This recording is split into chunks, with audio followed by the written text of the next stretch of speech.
সুপ্রিয় দর্শক মণ্ডলী, ডেইলি ইসলাম ফর ইউ চ্যানেলের পক্ষ থেকে আপনাদের জানাই স্বাগতম। আজকে আমরা উপস্থাপন করতে চলেছি জমজম কূপের ইতিহাস নিয়ে। চলুন শুরু করা যাক।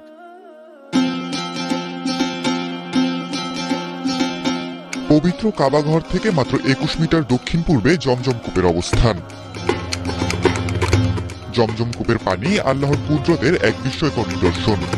প্রতি বছর বিভিন্ন দেশ থেকে হাজিরা হজ করতে এসে এই জমজম পানি পান করেন। সেই সাথে দেশে ফেরার পথে পরিবারের জন্য জমজমের পানি নিয়ে আসেন।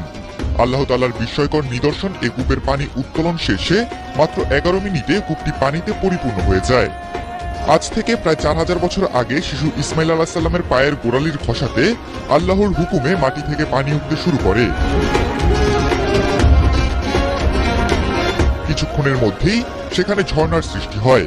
পরেই বিশ্বজুড়ে এই ঝর্ণাটি জমজম কূপ হিসেবে পরিচিতি পায়। এছাড়াও জমজম কূপের রয়েছে নানা ইতিহাস। কালের বিবর্তনে এই কূপের মুখ বন্ধ হয়ে গিয়েছিল। পরে মহানবী হযরত মুহাম্মদ সাল্লাল্লাহু আলাইহি সাল্লামের দাদা আব্দুল মুতালিব স্বপ্নযোগে আদেশপ্রাপ্ত হয়ে এই কূপ পুনর্খনন করেন। তখন পানির স্তর মাত্র 11 মিনিটে আবার 13 ফুট উচ্চতায় ফিরে আসে। জমজম কূপ থেকে প্রতি ঘন্টায় প্রায় 3 কোটি লিটার ও প্রতিদিন প্রায় 70 কোটি লিটার পানি উত্তোলন করা হয়। এ পর্যন্ত দুইবার জমজম কূপ পরিষ্কার করা হয়েছে। 1979 সালে তৎকালীন সৌদি বাদশাহ খালিদের নির্দেশে পেশাদার ডুবুরিদের কূপের ভেতর পাঠানো হয়। দুইবারই এই কাজের সঙ্গে যুক্ত ছিলেন সৌদির একজন একাডেমিক ডক্টর ইয়াহিয়া খোসাত।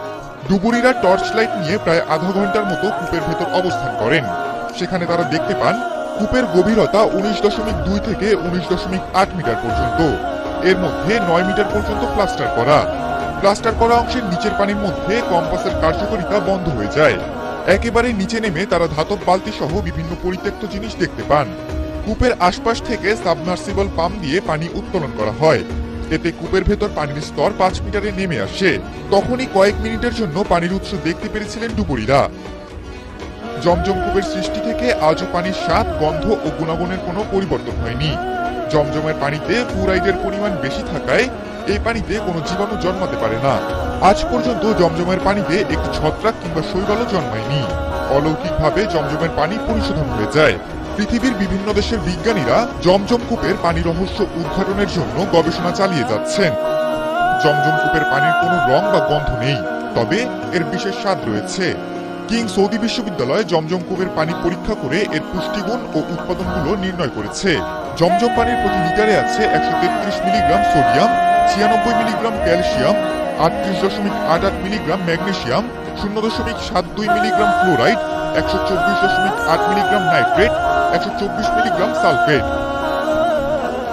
জমজম পানি সম্পর্কে বিভিন্ন হাদিস এবং বর্ণনায় এসেছে যে উদ্দেশ্য নিয়ে জমজমের পানি পান করবে আল্লাহ তাআলা ওই ব্যক্তির ইচ্ছা পূরণ করে দেন। হযরত আয়েশা রাদিয়াল্লাহু তাআলা আনহা থেকে বর্ণিত হয়েছে, তিনি বলেন, হযরত রাসূল সাল্লাল্লাহু আলাইহি সাল্লাম জমজমের পানি পান করতেন। সফরে বের হলে জমজমের পানি সঙ্গে রাখতেন। এই পানি অসুস্থদের উপর ছিটিয়ে দিতেন এবং তাদের পান করাতেন।